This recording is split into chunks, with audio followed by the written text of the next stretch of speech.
So who are these characters? Who are these two men? Well, Jesus selects for this story people from near opposite ends of the social spectrum. Remember, synkresis, they have to be opposites.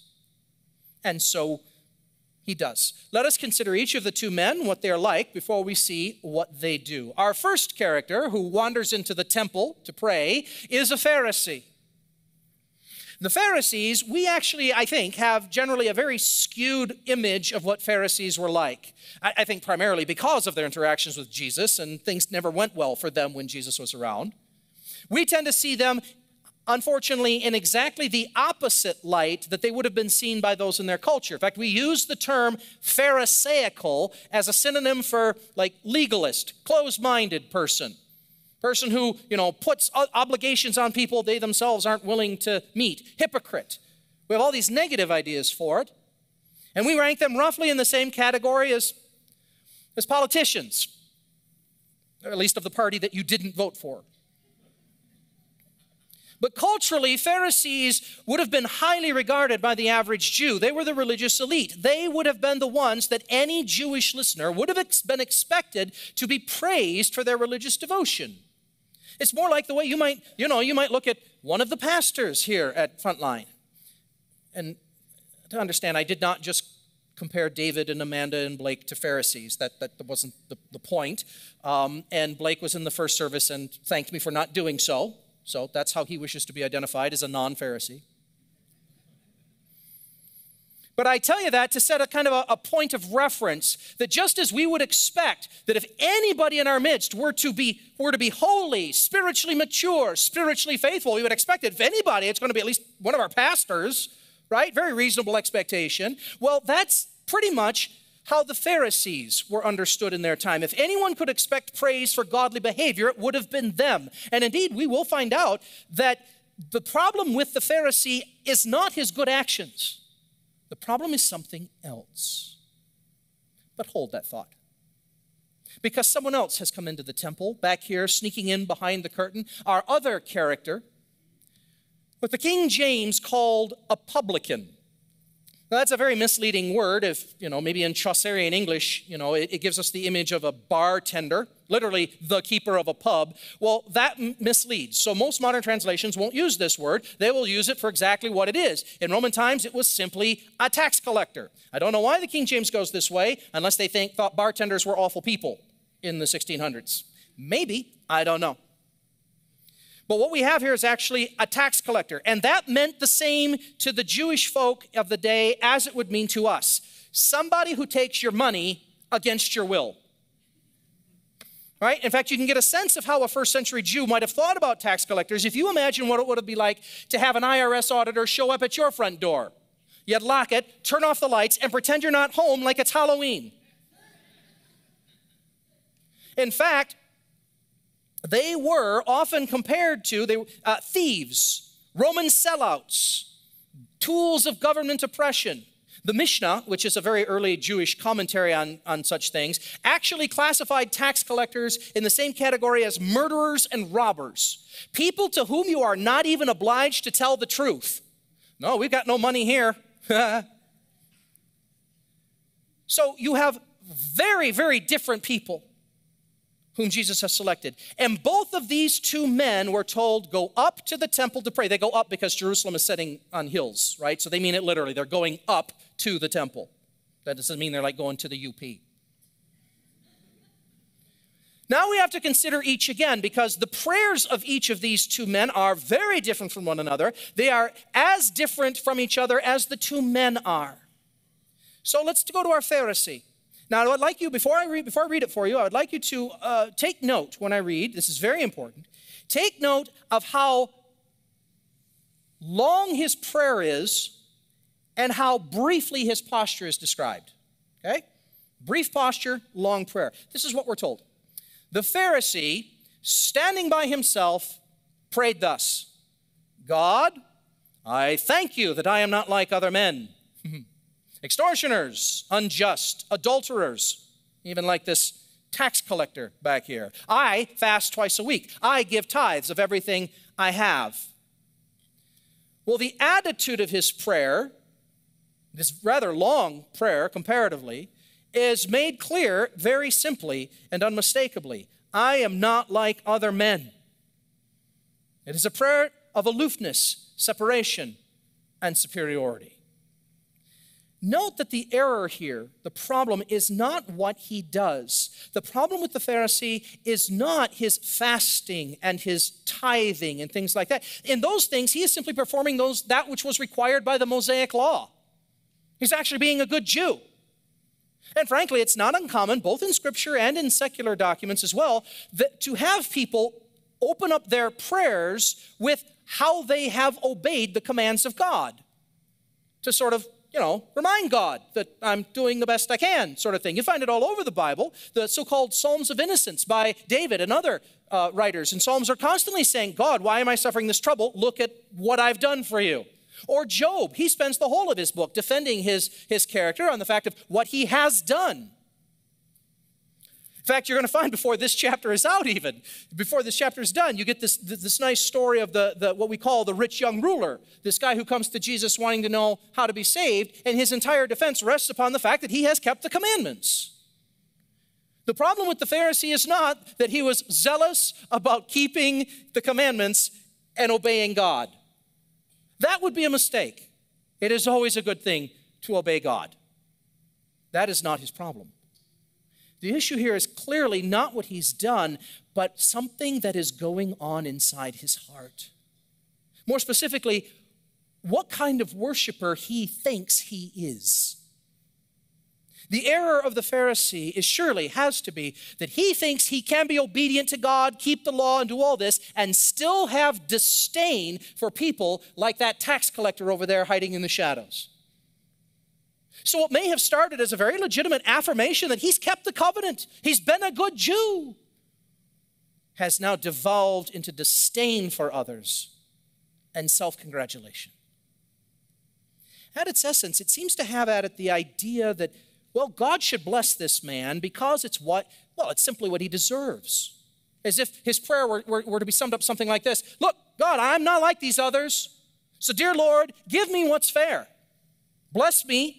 I deserve to be blessed. Now, the difficulty with a prayer like that is that it really only works if the first line is true, if you're comparing yourself to people worse off than you are. Otherwise, it's not so impressive. Well, the comparison between the two now becomes complete. If we turn around, if we let the camera pan back into the shadows of the temple, you will find there our publican, our tax collector. Now, in reverse, I'd like you to note here the contrast. How many words are used to describe his posture versus how brief his prayer is. He's the inverse of our other man in every possible way. It says here, but the tax collector, standing far off, would not even lift up his eyes to heaven, but beat his breast, saying, God, be merciful to me. I'm a sinner. He stands at a distance, as if ritually unclean, like he's not even supposed to be there, like he knows he is there without rights. In fact, the prayer even has sort of strong sacrificial overtones, as if he's saying something like, Lord, the sacrifices that are taking place in the temple right now, that the priests are doing in there, let them count for me. Let those be my sacrifices. He stands at a distance. His very presence there in the temple is an act of faith. He doesn't belong, and he knows it. But he embraces the fact that God has offered forgiveness. And as a result, he comes to the temple, enduring the staring eyes, the mocking smiles, the insults, the abuse, to stand off to the side in the corner, believing that God forgives and that he wishes to embrace God's forgiveness on God's terms alone. Unlike the Pharisee who compares himself to other men and seems to come off so favorably, boy, this man knows better than to engage in that kind of folly. And he himself, he is the socially forsaken one. He is the point of comparison for the Pharisee. The Pharisee even pointed at him. He is the marginalized, the forsaken, the hated, the abandoned. He is the unredeemable sinner. All men look down on him, and in their eyes, he is hopelessly lost. But he knows in his heart that there really is only one whom he has ultimately failed. So he does not say, as the Pharisee does, "Oh, I'm not like other people." In essence, he prays the only thing a sinner can pray. No, I'm not like other people. I'm not like you, God. Be merciful to me. Be merciful. His cry is not for his just deserts, for he knows what that will be if it is given, and it's not pleasant. His cry rather is for mercy. The Kyrie eleison, Lord, be merciful, the only truly honest prayer any human can ever pray. Now here is why this stands, as I mentioned earlier, as such a foundational parable, foundational story to understanding all the other parables. See, I have to confess, I spent a lot of my life sort of thinking about Jesus' parables and thinking that the purpose of the parables were to bring me comfort. Sort of lift me up. I mean, after all, I'm a follower of Jesus, right? I'm one of the good guys. So Jesus offers his parables as ways of sort of encouraging me by highlighting all the sort of the wickedness and the ugliness out there. But I'm on the inside. It's all good. And yet, the older I get, turned 50 this year, didn't like it. I want to get my 40s back. Never thought I'd hear myself say that. The older I get, the more I am forced to concede what a mediocre disciple I actually am. How frequently I realize now that Jesus was not siding with me. He was critiquing me. See, we Protestant evangelicals, okay, that's sort of broadly, roughly the tradition that Frontline sort of moves in. And we get so used to our doctrines of salvation by grace through faith alone, doctrines of sanctification, perseverance, etc., all right and proper and good as they are. And then I find myself shocked that Jesus is unimpressed and uninterested in my doctrinal formulations. How could he be?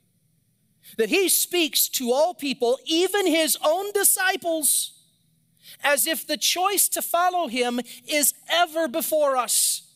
Not a choice that I made some point in my past, in my childhood, or my adolescence, or my college years. But now, here, today, that the crucible of discipleship is born today or not at all. That repentance, faith, obedience are not merely a feature of my testimony from years past. They are the demand that rests upon me now. That the warnings of Jesus are not directed to the person I once was before I got saved, but they are relentlessly aimed at me here now, today. Right now, in the midst of my current spiritual apathy, my recurring religious resistance, my present pious pride. Jesus often speaks at us more than for us. And the church, the Church of Jesus Christ, capital C, throughout history, has in its best moments always known that the cry, Lord, be merciful, is not merely the cry of the unconverted sinner, it's actually the cry of the most converted saint. Have you ever noticed that many of the people in church history in the world that we think of as most sort of holy in history, those who are known for their deep and abiding love and obedience to God, people like St. Augustine or St. Francis or Thomas à Kempis, John of the Cross, Catherine of Siena, Bunyan, Luther, Wesley, that all of these greats of the faith, the holiest among us, are exactly the ones who seem to talk most about their need for mercy. It's almost like, if I can give you like a little picture, it's almost like the closer you get to God, the closer you get to divine holiness, the more glaring our sin gets, not the less. The more heinous we realize our rebellion actually is, the offense it actually causes.